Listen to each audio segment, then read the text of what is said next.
Hey guys, in this video, I will show you how to reset your GameSir G7 SE. Alright, so let's begin with the video. So if this is something that you want to be able to do, well then this video is going to be perfect for you.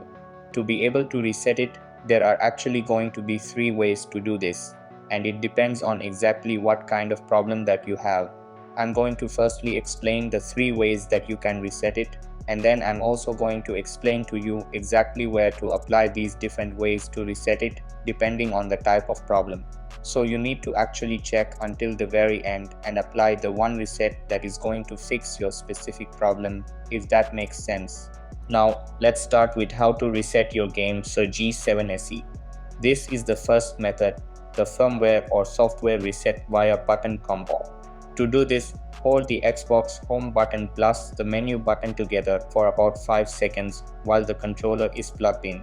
The controller will then reset itself to factory default settings. This will wipe all button mappings and profiles, just so you know.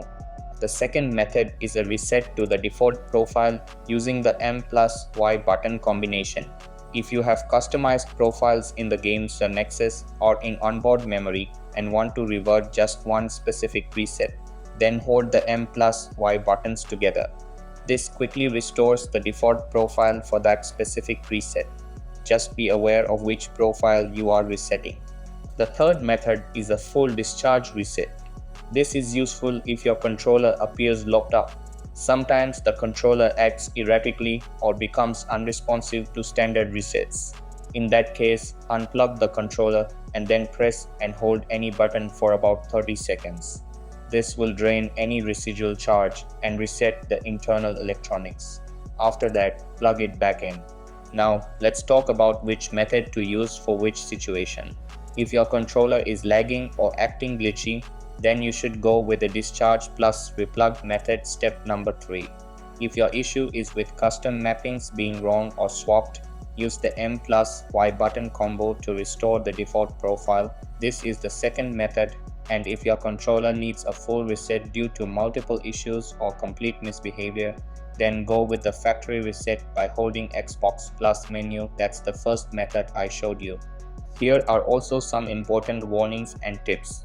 Do not hold the Xbox plus menu combo indefinitely. 5 seconds is enough.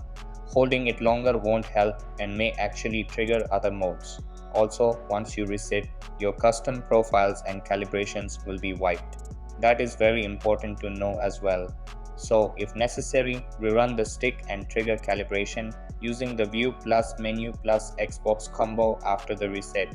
So that's basically how you can reset your GameSir G7 SE. So that's all for this video. Consider subscribing if you find it helpful, and I'll catch you in the next one. Thanks.